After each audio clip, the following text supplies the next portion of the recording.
विष्णू सहस्रनाम श्लोक 47 बघतो आपण. इष्टो विशिष्ट शिष्टेष्ट शिखंडी नहुषो वृषः क्रोधः क्रोधकृत्कर्ता विश्वबाहुर्महीधरः.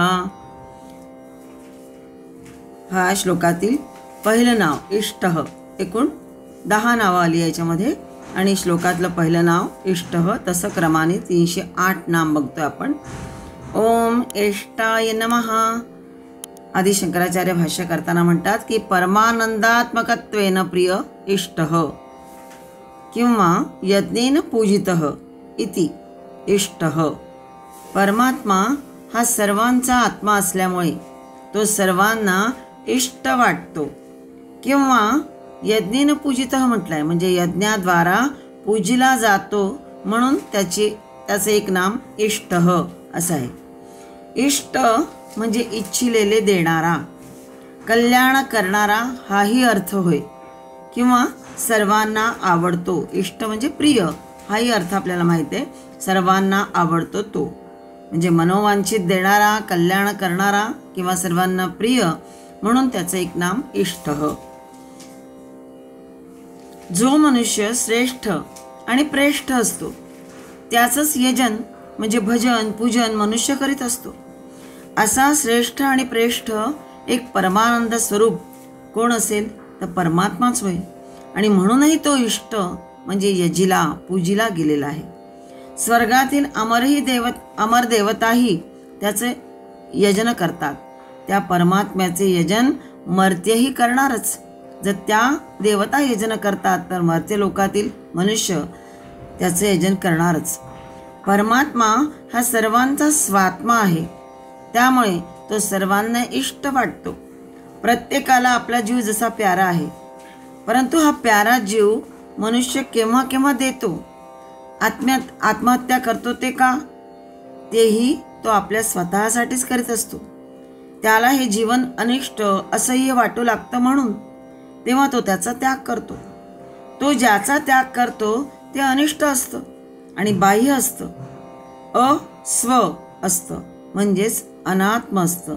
आपला त्याग कोणाला करता येत नाही, करता येणं शक्यही नाही. म्हणजे स्वचा त्याग करता येणं शक्यही नाही, पण तो करतो. अनिष्ट म्हणून त्याचा त्याग करतो मनुष्य. जसं केळीच्या खांबाच्या गाभ्यावर सोपटांची अनेक वेष्टणे असतात, तशी जीवाची अनेक वेष्टणे किंवा कोश आहेत. त्यांचा तेवढा त्याग जीव करीत असतो. परंतु त्या जो गाभा तो स्व म्हणजे स्वतः त्याचा त्याग कोण कसा करणार? तोच तो त्याचा निजात्मा होय, जो सर्वांचं सर्वस्व आहे, सर्वांचं इष्ट आहे असा तो. म्हणून तो इष्ट होय आणि इष्ट आहे म्हणजेच प्रेष्ठही होय.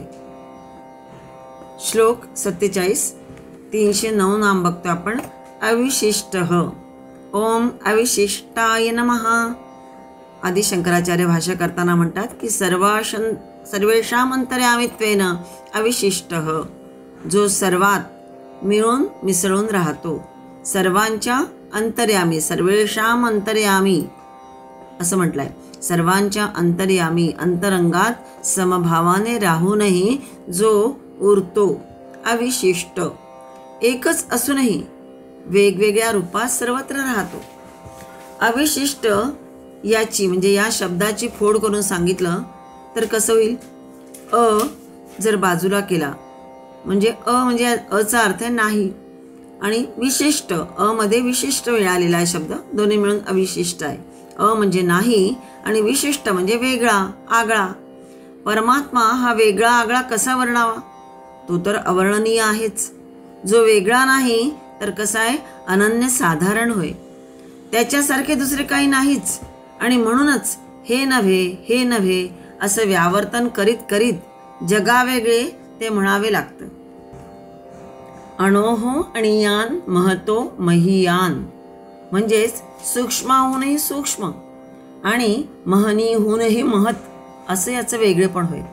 तो कोणाहून वेगळा किंवा आगळा मुळीच नाही. गोच्या ठाई गोत्व आहे म्हणजे गायीच्या ठिकाणी गोत्व म्हटलंय. अश्वाच्या ठाई अश्वत्व आहे. मुंगीच्या ठाई आणि हत्तीच्या ठाई जीवरूपाने तोच तर अविशिष्ट नांदत नाही का? तिथे अणु, महत, साधू, असाधू इत्यादी वेगळेपण किंवा आगळेपण अणु मात्र तरी राहतं का? त्यामुळेच जो विशेष दिसतो तो सगळा निर्विशेषच होय. आत्मैव इदं सर्वं नेह नानास्ति किंचन. म्हणजेच इथे दुसरं काही नाहीच, एकच एक सर्वत्र भरून राहिले आहे. आणि त्यामुळेच परमात्मा काय आहे तर अविशिष्ट म्हटलाय. उपनिषदांनी परमात्म्याचे अविशिष्टत्व पुरोपरीने गायलाय. कठोपनिषदामध्ये अध्याय 2 वल्ली 2 मध्ये अग्निर्यथैको भुवनं प्रविष्टो रूपं रूपं प्रतिरूपो बभूव एकच तथा सर्वभूतांतरात्मा रूपं रूपं प्रतिरूपो बहिश्च असं म्हटलंय. ज्या प्रकारे अग्नीने संसारात प्रवेश केला आहे, अग्निर्यथा एको भुवनं प्रविष्ट म्हटलंय. म्हणजे ज्या प्रकारे अग्नीने संसारात प्रवेश केला आहे, परंतु तो आपल्या स्वतःला त्या रूपानुसार आकार देतो. ज्यांच्याशी संयोग होतो अग्नीचा तसा तो ते रूप घेतो. तसा सगळ्या प्राण्यांच्या आतील एक आत्मा आहे, परंतु तो स्वतःला त्या त्या रूपामध्ये आकार देतो. पण जो त्याहूनही बाहेर आहे तो अविशिष्ट. संपूर्ण भूत प्राण्यांमध्ये दीक्षा अंतरात्मा एकच रूप आहे, जो अत्यंत उदात्त आणि पवित्र आहे असा श्री विष्णू. तो सर्वांच्या हृदयात राहतो. प्रत्येक प्राणीमात्राच्या प्रत्येक शारीरिक, मानसिक, बौद्धिक क्रिया त्याच्याच प्रेरणेने होत असतात. म्हणूनच जो सर्वत्र वास करीत असून सुद्धा आपण मात्र वेगळा आहे, आगळा आहे, अविशिष्ट आहे. आणि त्यासाठीच त्याचं एक नाम हे आहे अविशिष्ट. काही लोकांनी त्याचं शिष्ट असा पण एक पाठभेद घेतलेला आहे. आपण तो विशिष्ट असा बघितलेला नाही, आपण अविशिष्ट जे श्लोकात दिलाय त्याचा अर्थ बघितला. विष्णू सहस्रनाम श्लोक 47 चालू आहे. 310 नाम शिष्टेष्ट.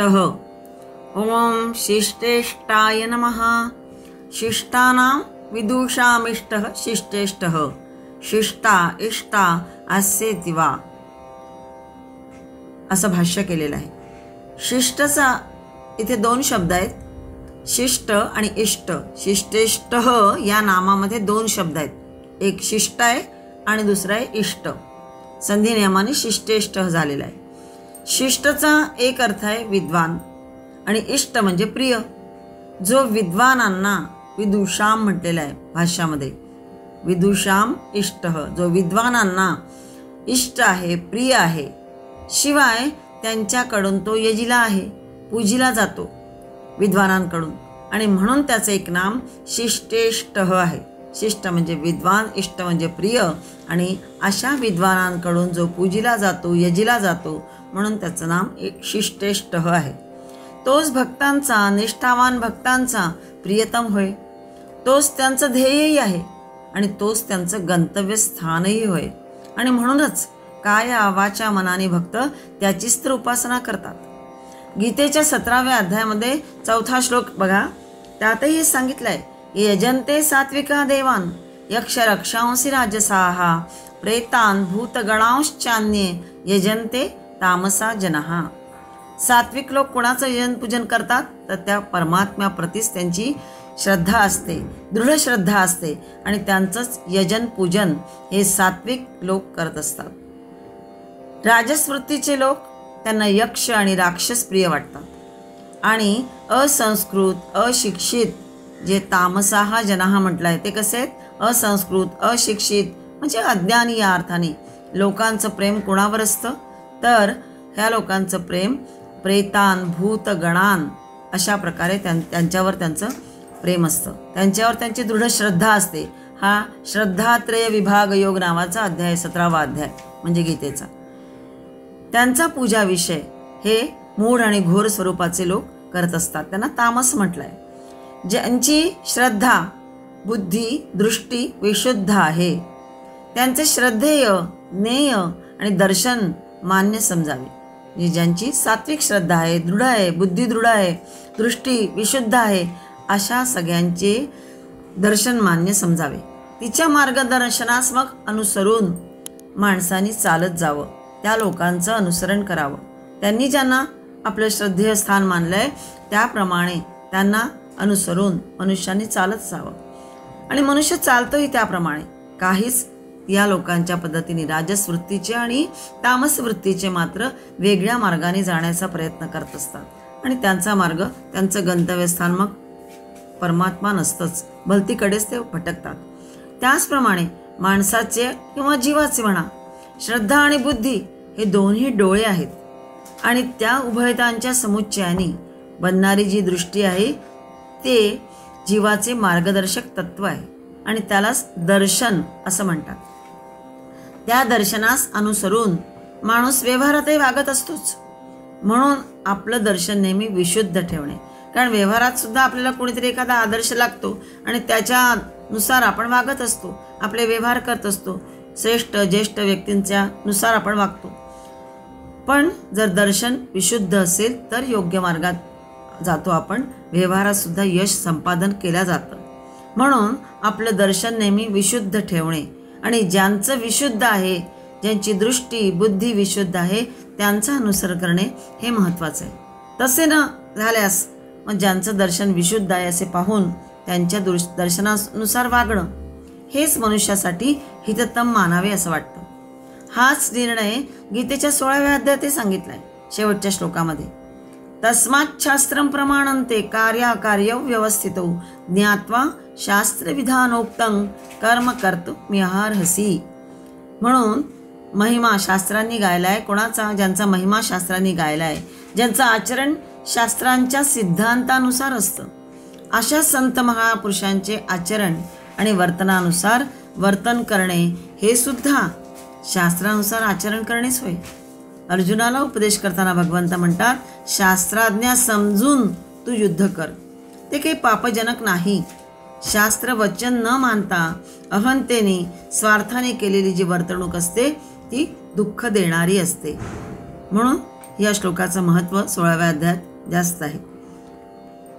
आता शंका घेणारे म्हणतात की आप्तवचनानुसार श्रेष्ठ पुरुषांच्या अनुभवावर त्यांच्या सांगण्यानुसार आम्ही का वागावं? प्रत्येक मनुष्याने स्वतंत्र विचार करून कर्तव्य कर्म करावे आणि करायला हवे हे म्हणणं सोपं आहे. पण बरेचदा दिशा मिळेलच हे सांगता येत नाही. जगाच्या व्यवहारात आपण कोणावर तरी श्रद्धा ठेवतो आणि कोणाला तरी आदर्श मानतो. इष्टस्थळी पोचण्याची गॅरंटी हवी असते म्हणून, पण ती नाही मिळाली तर मग दुःखी होतो. तसंच कुठलेही स्वार्थरहित कर्म करताना काय किंवा योग्य काय किंवा अयोग्य काय हे जाणून घेण्यासाठी नेहमी शास्त्राधार घ्यावा लागतो. पण त्यामध्ये शास्त्र हे अमूर्त आणि त्याच्या वचनांचा अर्थ नेहमी कसा हवा? स्पष्ट असायला हवा. पण तो कधी कधी स्पष्ट नसतो, स्थिर नसतो. त्यामुळे सुद्धा परत संशयच्छेदाचा प्रश्न उभा राहतो. अशा वेळी संशयाचा छेद करणारा जो धर्मपुरुष तोच काय आहे? शिष्ट होय. आणि त्याला जे इष्ट असतं, त्या धर्मपुरुषाला, त्या विद्वानाला जे इष्ट असतं तेच काय? भगवन मत जाणावं आणि तेच भगवत स्वरूप होय. तेच शिष्ट आणि इष्ट, म्हणून शिष्ट इष्ट. थोडक्यात काय? शास्त्र ज्ञापक पण अमूर्त, शिष्ट वा गुरु आज्ञापक आणि मूर्त, म्हणून तोच शरण्य होय. परमात्मा कसा आहे? शास्त्र ज्ञापक आहे पण अमूर्त. शिष्ट वा गुरु कसा असतो? अज्ञापक आणि मूर्त असतो. म्हणून भगवंत जो आहे तो ज्ञापक आणि अमूर्त आहे, त्याला शरण जावं. आणि त्यालाही शिष्टांना जो प्रिय आहे तो इष्ट आहे, अशा विद्वानांनी सुद्धा जे शिष्ट आणि प्रिय आहे असे भगवान श्री विष्णूच आहे. म्हणून शिष्टेष्ट हे एक नाम भगवंताचं आहे. मग तो आम्हाला शरण जाण्यायोग्य असायला हवा की नाही? होय ना?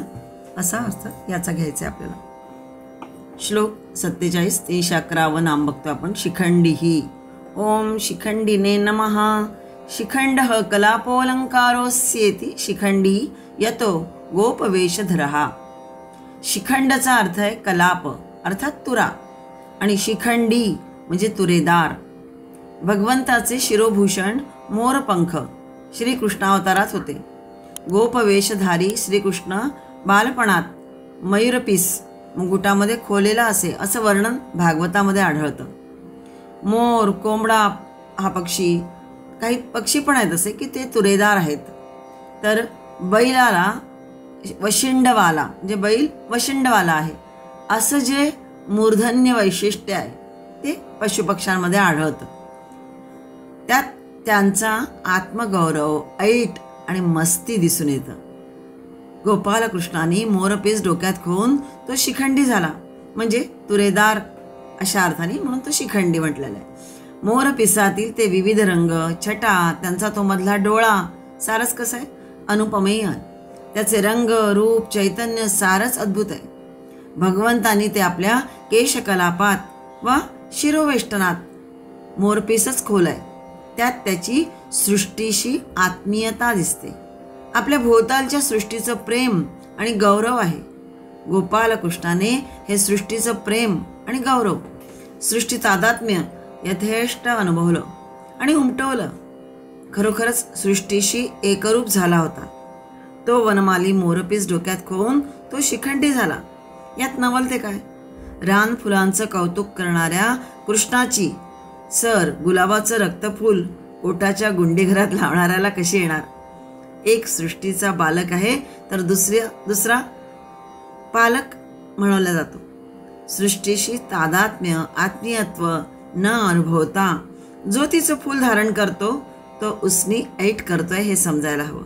पण सृष्टीचा बालक होऊन तिचं स्तन्य जो पितो, तिच्या अंगावर नाचतो, तिचे गीत गातो, तिची फुले पिसे डोक्यात खवतो, तो सृष्टीचाच एक नवनवा आणि हवा हवा असा वाटणारा कोंब आहे. सर्व सृष्टी त्याची होय आणि तो सृष्टीचा आहे आणि तोच शिखंडी म्हणावा याचा.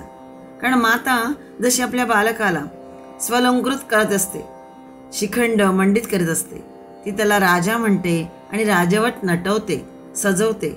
या विश्ववृक्षाचा मूलकंद तो परमात्मा आहे आणि वृक्षाग्रावर येणारी नवी पालवी त्या कंदाचाच काय आहे? तुरा होय, शिखंड होय. आणि म्हणून परमात्मा तुरेदार या अर्थाने शिखंडी म्हणावयाचा. महाभारतात जो शिखंडीचा उल्लेख आलेला आहे आणि ज्याला हे करून भीष्माचार्यांचाही वध केला गेला, म्हणजे त्यांना मारल्या गेलं, तो इथे काही तिथे संबंध नाही आहे. हा शिखंडीचा अर्थ आहे गोपवेशधारी किंवा ज्यांनी कला आपल्या शिरोभूषणावर ते मोरपंख लावलेले आहेत अशा अर्थाने. कारण शिखंडी म्हणजे कलाप किंवा तुरा हा अर्थ आपण वर जो बघितला तो इथे घ्यायचा आहे. श्लोक 47 312 नाम बघतो आपण. नहुषः ओम नहुषाय नमः. नह्यती भूतानी माययातो नहुषः. भूतजालाला आपल्या मायेने, मायया म्हटलंय, आपल्या मायेने बांधणारा हा अर्थ या ठिकाणी आहे. नहनम किंवा नह या उ या धातूपासून नहुष शब्दाची व्युत्पत्ती झालेली आहे. उश त्याला प्रत्यय लागलाय. नह धातूला उश प्रत्यय लावून नहुष शब्द तयार झालेला आहे आणि नहुष या शब्दाचा अर्थ आहे मढविणारा, व्यापणारा. आणि नहनम जर घेतलं, कारण पुढे भाषात म्हटलंय न ह बंधने, म्हणजेच नहनम जर घेतलं तर बंधन हा अर्थ आहे. यामुळेच या नावाचा अर्थ जो बंधनाने ओळखला जातो तो नहुषः. जो समष्टी कारण देहानी म्हणजे मायेने सीमित बद्ध झालेला आत्मा आहे त्याला दिलेली ही संज्ञा आहे, असाही अर्थ घेतला जातो. की जो मायेला आपल्या अधिपत्याखाली ठेवतो तो ईश्वर. नहुषः म्हणजे जो सर्व प्राणी मात्रांना मायेच्या बंधनात बांधून टाकतो. भूतानी मायया तो म्हटलेला आहे, म्हणजे सर्व मायेच्या बंधनामध्ये सर्व प्राणी मात्रांना बांधून टाकतो तो नहुषः. पुराणांचे अभ्यासक म्हणतात की इंद्रपदावरही अधिपत्य गाजवणारा नहुष हा परमेश्वराच्याच भव्य पराक्रमाचं प्रतिरूप आहे. आता आधी वर जो आपण अर्थ बघितला की मढविणारा, व्यापणारा, ते बघू की या विश्वामध्ये आकाशानं सारं आतून बाहेरून व्याप्त आहे. सोनं जसं अलंकाराला आतून बाहेरून व्यापून असतं, तसा परमात्मा या विश्वाकाराला आतून बाहेरून संवहन करून राहिला आहे, म्हणजेच व्यापणारा आहे. गीतेच्या 7व्या अध्यायामध्ये 25व्या श्लोकात नाहं प्रकाशः सर्वस्य योगमाया समावृतः मूढो यन्नाभिजानाति लोको मामजमव्ययम् असं म्हटलंय. म्हणजे आपल्या योगमायेने लपलेला मी सर्वांना प्रत्यक्ष दिसत नाही. नाहं प्रकाश सर्वस्य सगळ्यांना मी योगमायेने जो झाकलेला आहे, योगमाया समावृतः म्हटलं पहिल्या वेळी, योगमायेने लपलेला मी सर्वांना प्रत्यक्ष दिसत नाही. परमात्म्याचे नौशत्व म्हणजेच निगूढत्व सांगण्यासाठी या श्लोकामध्ये भगवंत म्हणतात आहे ते हेच की नाहं प्रकाश सर्वस्य योगमाया समावृतः. अंधाराच्या पडद्याआड काय आहे हे दृष्टीला दिसत नाही, तसा हा परमात्मा हा विश्वाकार पडद्याने परिपूर्ण झाकून टाकलाय. परिपूर्ण पिधान आहे. पिधानचा अर्थ आहे आच्छादित, आवरण किंवा पडदा. पिधान म्हणजे निरीक्षकाच्या दृष्टीसमोरची एखादी वस्तू मध्ये येणारं जे आच्छादन आहे ते, त्यामुळे दुसऱ्या वस्तूमुळे काही काळ ती अडवली जाऊन मग अदृश्य होणं, म्हणजे ती दिसत नाही. आच्छादित असल्यामुळेच ती पुढची पलीकडची वस्तू दिसत नाही असं इथे आहे. म्हणूनच म्हणजे अदृश्य आहे, याला म्हणतात पिधान. त्याप्रमाणे परमात्मा हा संपूर्ण समग्र विश्वाकाराने झाकून टाकला आहे.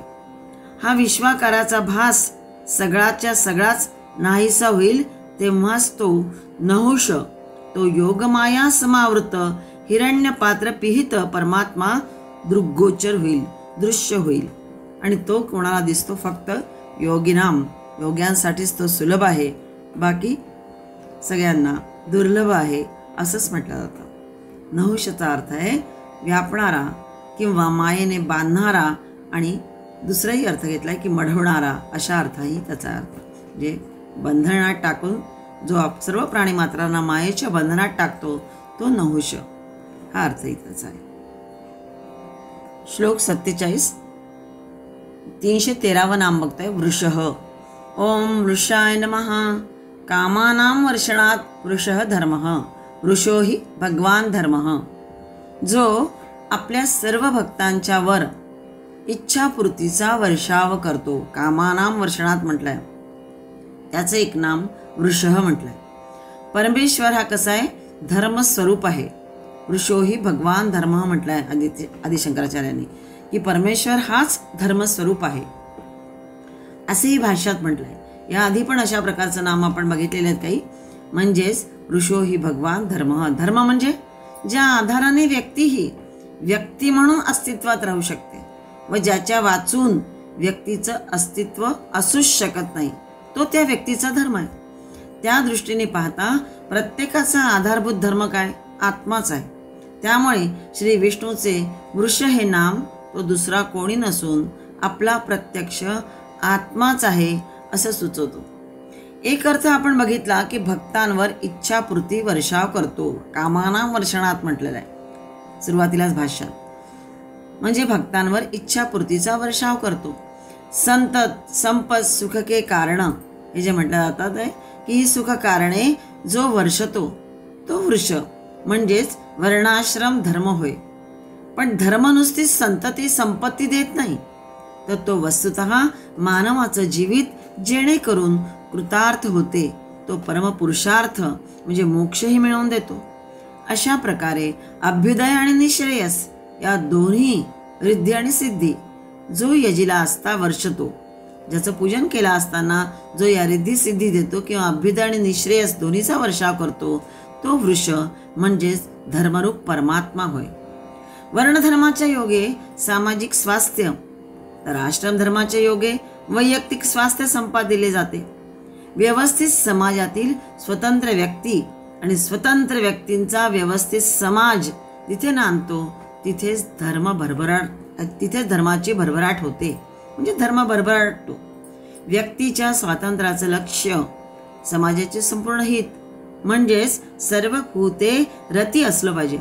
म्हणजेच व्यक्ती समाज व्यापी झाला पाहिजे. व्यक्ती हा समाज व्यापी झाला पाहिजे. तो एकदेशी राहता कामा नये. आणि समाजाने सुद्धा व्यक्तीच्या स्वैरतमा आकांक्षांना अनंत आकाश मोकळे करून द्यायला पाहिजे. म्हणूनच दोन्हीही एकत्र असायला हवे. म्हणजे वर्णधर्माच्या योगे सामाजिक स्वास्थ्य तर आश्रम धर्माच्या योगे वैयक्तिक स्वास्थ्य संपादने यालाच खरं तर धर्म म्हणतात. समाजाने ते बघितलं आपण की व्यक्तीच्या स्वैरतम आकांक्षांना अनंत आकाश मोकळं करून द्यायला पाहिजे. सारांश काय? यांच्या संगतीत श्रेय आणि विसंगतीमध्ये विनाश ठेवलाय. अन्यथा समाज आणि व्यक्ती दोहोंचे अद्वैत हेच धर्माचं स्वरूप आहे. परमेश्वर हा धर्मस्वरूप होय. तोच परम पुरुषार्थप्रत नेणाराही आहे. पुरुषार्थाची वृष्टी करणाराही तोच वृष होय असं म्हटलं आहे. महाभारतात भगवंत स्वतः सांगतात की हे भारत, लोकांमध्ये निघंटूच्या पदाख्याती नुसार भगवान धर्माला वृष म्हणतात, म्हणून मला ही उत्तम वृषच तू समज. त्यासाठी एक श्लोक आहे की वृषो ही भगवान धर्म स्मृतो लोकेषु भारत नैघुंटक पदाख्यानैर विद्धी माम वृषमुत्तमम. भगवान स्वतः सांगतात आहे की म्हणूनच या सगळ्या प्रकारे लोकांमध्ये निघंटूच्या पदाख्यातीनुसार भगवान धर्माला वृष असं म्हणतात, म्हणून मलाही वृष या नामाचीच तू ओळख अशा अर्थाने. म्हणजे भगवंताचं आणखी एक नाम हे वृष असं आहे. श्लोक 47 314 नाम क्रोधः. ओम क्रोधघ्ने नमः. साधूनां क्रोधम हंतीति क्रोधः. म्हणजे साधूंचा क्रोध जो हंती म्हणजे नष्ट करतो त्याचे एक नाम क्रोधः. हाच अर्थ आहे नष्ट करण्याच्या अर्थाने. परमात्मा हा क्रोधाचं हनन करणारा आहे. आपल्या प्रामाणिक भक्तांच्या मनातील क्रोध नाहीसा करणारा. मनातील इच्छापूर्तीला अडथळा आला की मनुष्याला क्रोध येतो. परमात्म्याच्या साक्षात्काराने सर्व इच्छा खरं तर समाप्त होतात. त्यामुळेच क्रोध येण्यास अवसर मिळतच नाही. मनुष्य व जीव जो क्रोध करतो तो एखाद्या वस्तूविषयी त्याला राग म्हणजे आसक्ती असते. संस्कृतमध्ये आपण अनेक वेळा बघितलं की रागचा अर्थ क्रोध असा न घेता इथे राग म्हणजे आसक्ती असते. आणि ती वस्तू त्याच्यापासून दुरावू नये वा कोणी त्याला त्याच्यापासून हिरावू नये म्हणून त्याला चिंता किंवा भय वाटत असतं. हा जो क्रोध आहे म्हणजे क्षोभ हा चलबिचलपणाचा असतो.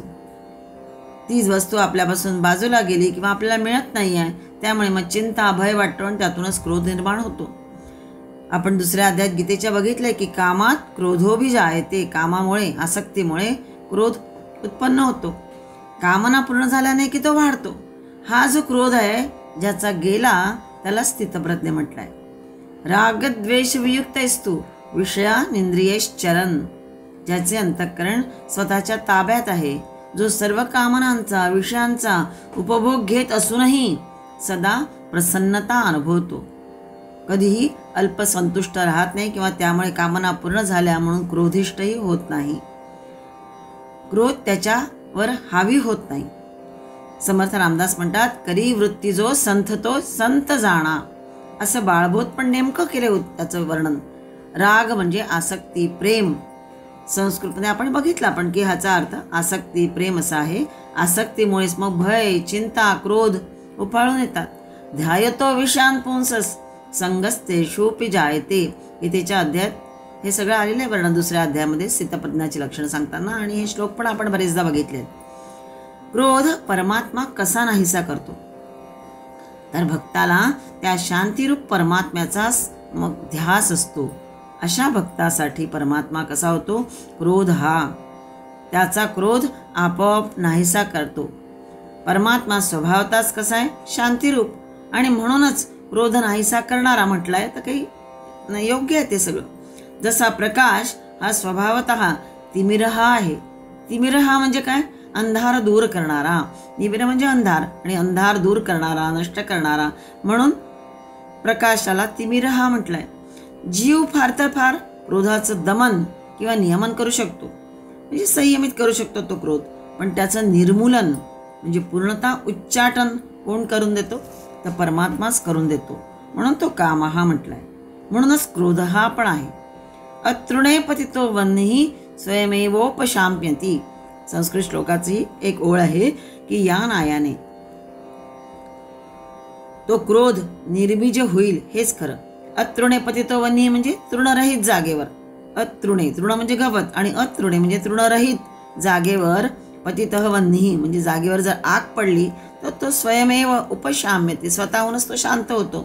गवत असेल तर ते वाढत राहील आग सगळीकडे, वाळलेलं गवत असेल तर आणखी भरकटत जाईल ती आग सगळीकडे. म्हणून म्हटलेलं आहे अतृणे पतितो वह्निः. ज्याप्रमाणे याच्या तृणरहित जागेवर पडलेली आग स्वतःहून शांत होते, तसा तो क्रोध निर्बीज होईल असं म्हटलेलं आहे. केवळ नुसतं त्याचं दमन किंवा नियमन नाही, तर भगवंताची कृपा असेल तर तो त्याचं निर्मूलन करेल, निर्बीज होईल तो क्रोध. हेच खरं आहे. तसं कामना क्रोध अंतःकरण ताब्यात असते त्यांच्या निष्फळ ठरतात. मग ज्यांचं अंतःकरण त्यांच्या ताब्यात असतं अशा भक्तांच्या मग सगळ्या कामना क्रोध ह्या निष्फळ ठरतात.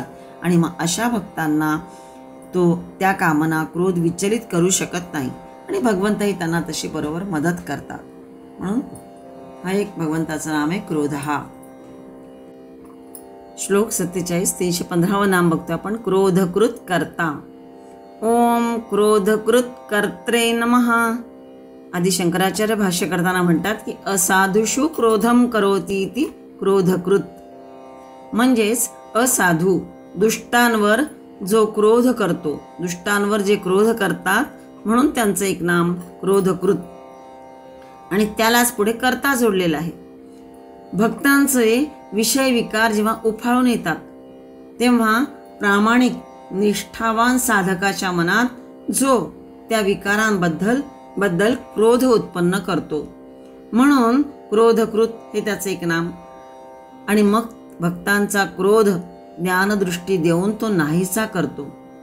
म्हणजेच सर्व विकारांच्या निर्मिती मागील तोच प्रेरक करता आहे आणि पुन्हा भक्तांना ज्ञानदृष्टी देऊन सुद्धा त्यांचा तो क्रोध त्या विषयांबद्दलचा नाहीसा करतो. अशा प्रकारे कामक्रोधादी विकारांचाही जो हंता आहे म्हणून त्याचे एक नाम क्रोधकृत कर्ता असं घेतलेलं आहे. दोन्ही अर्थाने हे नाम एकत्र म्हणजे क्रोधकृत आणि कर्ता दोन पद एकत्र घेऊन केलेले आहेत. काही टीकाकार दोन वेगवेगळ्या संज्ञा आहेत असं मानतात, परंतु बहुशः ती एकच संज्ञा असल्याचं मानलं जातं. आदि शंकराचार्याने सुद्धा एकत्र हा शब्द वापरलाय, क्रोधकृत कर्ता असं घेऊन मग भाष्य केलेलं आहे. म्हणजेच दुष्टांवर जे क्रोध करतात म्हणून क्रोधकृत, आणि पुन्हा भक्तांचे विषय विकार जर उफाळून आले असतील तर त्या निष्ठावान भक्तांना ज्ञानदृष्टी देऊन त्यांचे ते क्रोध किंवा ते त्यांचा तो विकार नाहीसा करतात म्हणून करता, म्हणून क्रोधकृत करता. मागचं 314 नाव आपण बघितलं क्रोध हा. अज्ञानी जीवांना आसुर लोकांना तो रागे भरतो हाचा अर्थ आहे हंती किंवा नाहीसा करणे, ठार करणे असाही अर्थ आहे. अज्ञानी जीवांना आसुरी लोकांना जो रागे भरतो म्हणून क्रोधकृत, पण त्यांना पुन्हा बोध देऊन त्यांचा रागही दूर करतात. कधी कधी आहेत काही असुर की ज्यांना योग्य मार्गदर्शन देऊन भगवंत बरोबर सन्मार्गालाही लावतात. म्हणूनही क्रोधकृत आणि कर्ता अशी जोड कल्पना या नावामध्ये आलेली आहे. उदाहरणार्थ नेणत्या मुलांना समज नसते, त्यांनी व्रात्यपणा केल्यास मग आई बाप त्यांना ताडण करतात, मारतात.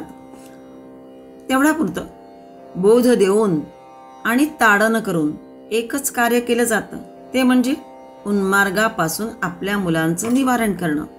परमात्माही तसाच आहे, क्रोध वरतोही आणि आवरतोही, पण दोहोंच्या योगे एकच हितसाधन होते. म्हणून म्हटलंय क्रोधोपि देवस्य वरेण तुल्यः. आईबा न मारून आणि मारूनही, दोन्ही प्रकारे न मारून आणि मारूनही मुलांवर आईबाप प्रेम करीतच असतात. परमात्माही तसाच क्रोध करून आणि न करून कृपाच करीत असतो. जो आपल्या क्रोधावर क्रोध करतो म्हणून त्याचं नाम आपण बघितलं क्रोध हा. भक्तांना जर क्रोध आला असेल तर त्या क्रोधाला सुद्धा नष्ट करतो म्हणून क्रोध हा. किंवा असुरांना दुष्टांवर सुद्धा त्यांचे कृत्य बघून त्यांच्यावर क्रोध करतो म्हणूनही अशा अर्थाने जो आपल्यावर क्रोध करतो, म्हणजेच काही लोक भक्तांचा राग करतात, त्यांचं अहित चिंतितात, अशा लोकांना सुद्धा तो क्रोध हा आहे. अशा लोकांसाठी सुद्धा हा क्रोध हा आहे. आणि जो आपल्या विकारांना पोचतो तो क्रोधकृत होतो. अशा क्रोधकृत उन्मार्गगामी आत्मघातक यांचा घातक तो क्रोधकृत कर्ता म्हणायचा. कारण इथे जो क्रोधकृत कर्ता म्हटलाय म्हणजे कर्ताचा अर्थ इथे कर्तन करतो म्हणजे त्यांचा जणू काही कर्दन काळ आहे अशा अर्थाने सुद्धा. परमात्मा हा असुरांचा आणि आसुरांचा कर्दन काळ म्हणून प्रसिद्धच आहे. इथे या दोन पदांचा एक सामासिक शब्द कल्पिला आहे. क्रोध हा क्रोधकृत आणि कर्ता असे तीन वेगवेगळे नावं घेण्यापेक्षा क्रोध हा आहेच आणि क्रोधकृत कर्ता एकत्र घेऊन ही दोन पदं कल्पिलेली आहेत. तर परमात्मा हा क्रोधाला तर मारतोच पण क्रोध करणाऱ्यालाही ठार करतो असाही अर्थ या ठिकाणी घेतला आहे. कर्ता जेव्हा जोडलेला आहे तिथे कर्तन करणारा हा पण एक अर्थ काहींनी टीकाकारांनी घेतलेला आहे आणि एकत्र ते नाम घेतलंय क्रोधकृत कर्ता. श्लोक 47 316 नाम बघतो आपण. विश्वबाहुः ओम विश्वबाहवे नमः. विश्वेषामालम्बनत्वेन विश्वे बाहवोऽस्येति विश्वतो बाहवोऽस्येति वा विश्वबाहुः विश्वतो बाहुः इति श्रुतेः. अनेक प्रकारांनी भाष्य केलेलं आहे. आपल्या बाहूंनी सर्वांना आधार देणारा विश्वेषामालंबनत्वेन म्हटलंय. आलंबन म्हणजे आधार देणारा असं भाष्य केलंय. शिवाय विश्वे बाहवः अस्य इति ज्याचे बाहू सर्वत्र पसरलेले आहेत असा म्हणून विश्वबाहू. आधार देणारा विश्वबाहू म्हणूनही नाम दिलंय किंवा ज्याचे बाहू सर्वत्र पसरलेले आहेत असा किंवा विश्वबाहू विश्वतो बाहू असंही श्रुतीत केलं आहे की ज्यास असंख्य बाहू आहेत हात आहेत असा. त्याचे हात सर्वत्र असून तो आपल्या हातांनी विश्वातील सर्व घडामोडी घडवून आणीत असतो. जोपर्यंत हृदयात प्राणांचे अधिष्ठान आहे तोपर्यंतच हातपाय कार्य करू शकतात. जगातील विविध प्रकारची चाललेली सर्व कार्ये आणि ते करणारे सर्व हात हे कोणाचे आहेत? ते हे त्या परमात्म्याचेच आहेत. मनुष्याचे मात्र फक्त हृदयामध्ये प्राणांचं अधिष्ठान असतं तोपर्यंतच हातपाय कार्य करू शकतात. पण भगवंताचं तसं नव्हे. सतत अखंड या विश्वातील सर्व घडामोडी तो घडवून आणीत असतो. वृक्ष शाखा न्यायाप्रमाणे ज्याचा वृक्ष त्याच्या साऱ्या शाखा हे पुन्हा सांगण्याची गरज नाही. तरी गौरवासाठी शाखा पत्र पुष्प फलादिकांची गणना करावी तसं हे आहे. परमात्मा हा देही असल्यावर मग त्याला विश्वमुख विश्वबाहू विश्वोदर विश्वपाद म्हणण्याची आवश्यकता राहत नाही. तरी गौरवण्यासाठी मग सहस्र शीर्षा सहस्राक्ष सहस्रपाद अशी सहस्र नामे घेतली जातात. ती सर्व एका देही आत्म्याचाच गौरव करतात. परमात्म्याचे गौरव कसं आहे? अनंत पार आहे. ते संख्येने किंवा परिणामाने कसं मोजता येईल? पण विश्वरूपाच्या दर्शनाने चकित झालेली बुद्धी वाणी परमात्म्याचा महिमा आपल्या शक्तीनुरूप वर्णेला वाचून राहू शकतच नाही. आणि म्हणून मग त्यातून वेदापासून मौनापर्यंतचे बहुविध वाङ्मय निर्माण होतं. सर्व आध्यात्मिक वाङ्मयाचा मूलस्रोत कोण आहे? तर हाच. आणि हे मूलस्रोत असणारं हे आश्चर्यचकित दर्शन आहे. वेद कूट आहेत, पुराणे ऐसपैस आहेत, उपनिषदे गंभीर आहेत. वेद कसे आहेत? कूट आहेत. पुराणं ऐसपैस आहेत, उपनिषदे गंभीर आहेत. इतिहास कसा आहे? सुबोध आहे. आणि सर्वांचं प्रयोजन त्या परमात्म्याचं दर्शन आहे. हे सर्व जे लिहिलं जातं हे सगळ्याचं प्रयोजन काय? तर त्या परमात्म्याचं दर्शन घडवून आणणं. विष्णू सहस्रनामे या सर्वांचं सार आहे.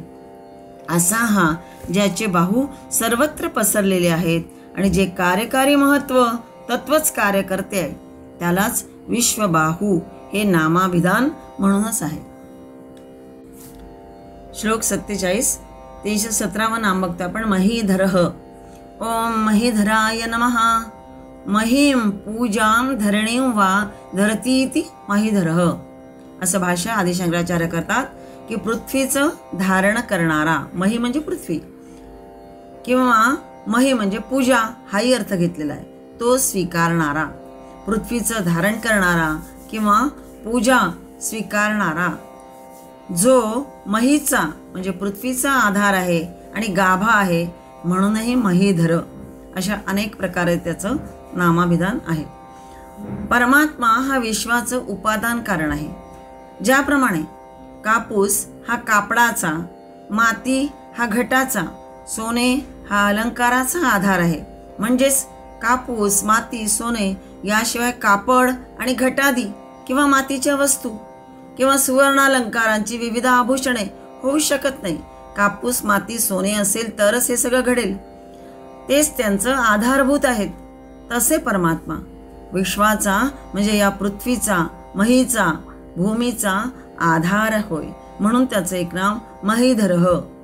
धरणीधर हे नाम आपण याआधी 38व्या श्लोकात आणि नामावलीप्रमाणे 14व्या श्लोकापासून जी सुरू होते त्याप्रमाणे 38व्या श्लोकात 235वं नाम बघितलं आपण. नामावली जी आहे विष्णू सहस्रनामाची 14व्या श्लोकापासून सुरू होते. बाकी सगळे आधीचे प्रश्न उत्तर आहेत, युधिष्ठिराचे प्रश्न आहेत, भीष्माचार्यांनी दिलेली उत्तर आहेत. आणि खरी नामावली विष्णू सहस्रनाम हे 14व्या श्लोकापासून सुरू होते, हे आपण बघतोच आहे. त्यातील जो 38वा श्लोक आणि त्या श्लोकातील 235वं नाम ते धरणीधर होतं. हे आपण विस्ताराने याआधी बघितलंय. येथे महीधर असं म्हटलंय. दोहोमध्ये नाममात्रच फरक आहे. तरी सुद्धा सूक्ष्मपणाने जर पाहिलं तर पृथ्वीची जी अनेक नामं आहेत त्या पृथ्वीचा एक एक विशेष सांगणारी आहे ती नामं सगळी. त्या दृष्टीने ती एक असून नाम त्याचा अर्थ जरी एक असला तरी सुद्धा त्यामध्ये सूक्ष्म छटा सांगणारे अर्थ आहेत, म्हणजे विविध अर्थ आहेत ना. त्या दृष्टीने ते एक असून सुद्धा विविध आहे, विशिष्ट पूर्ण अशी आहेत. विशेषांमुळेच ती विशिष्ट आणि विविध अशी झाली आहेत. कवीच्या श्लोकरचनेमध्ये लघुगुरूच्या पूर्तीसाठी ती बनवलेली नाहीत. विशिष्ट गुणव्यक्तीकडे लक्ष वेधण्यासाठी मुख्यतः ती आहे. धरणीधर, महीधर ही सगळी नामं शाब्दे परेचे निष्णात कवीही त्यांचा तसा प्रयोग करताना मग आढळतात. कवी कसे असतात? शाब्दे परे या अर्थाने. वेचक शब्द, हृदय रचना, चमत्कृती आणि अलौकिक अनुभूती यांच्या रसायनाचं नावच काव्य आहे. पण या काव्यरचनेचं मूल आणि स्थूलद्रव्य काय आहे तर शब्दच आहेत. त्याची साभिप्रायता महत्वाची आहे. जसं भूमीचं एक नाव आहे गो, हे आपण याआधी पण बघितलंय. गोविंद नाम 187 नाम बघताना आपण गो शब्दाचे अनेक अर्थ बघितले आहेत. त्यात गो म्हणजे पृथ्वी हे पण एक नाम आपण अर्थ बघितला याचा. गो म्हणजे जी गमनशील आहे अशी पृथ्वी.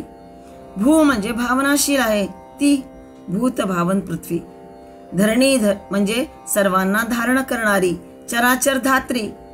क्षमा हे एक नाव आहे पृथ्वीचं, सर्वांचं सर्वविध जीवन सहन करणारी, क्षमाशील अशा अर्थाने, म्हणून क्षमा एक नाव आहे. पृथ्वी म्हणजे पृथू हे पण एक नाव आहे पृथ्वीचं, म्हणजे पृथूचा अर्थ आहे विशाल, ऐसपैस असलेली. इथे तिच्यासाठी मही हा शब्द वापरलेला आहे. मही म्हणजे महान, महनीय असलेली असे हे शब्द एका पृथ्वीचेच वाचक असून ते विविध गुणांचे द्योतक आहेत. पृथ्वी हे चराचर जीवांची माता असल्यामुळे महनीय आहे, पूजनीय आहे, म्हणून तिला मही असं म्हणायचंय. सुरुवातीला जे भाष्यात म्हटलंय महीम पूजाम धरणीम वा धरतीति महीधरः, हे जे भाष्य केलंय ते याही अर्थाने आहे.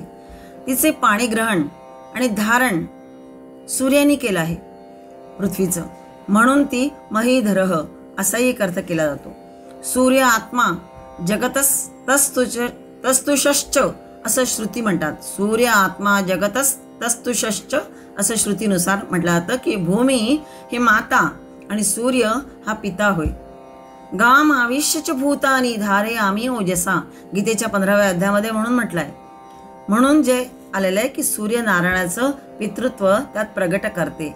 भगवंत म्हणतात आहे गाम आविष्य म्हणजे पृथ्वीमध्ये मी प्रवेश करून ओजसा धारे आम्ही भूतानी, ओजसा म्हणजे तेजानी मी सर्व भूतमात्रांचं धारण पोषणही करतो. दोन्ही अर्थाने इथे सूर्यनारायणाचं पितृत्व प्रगट करतं आणि पृथ्वी म्हणजे भूमी हिला माता म्हटलेलं आहे.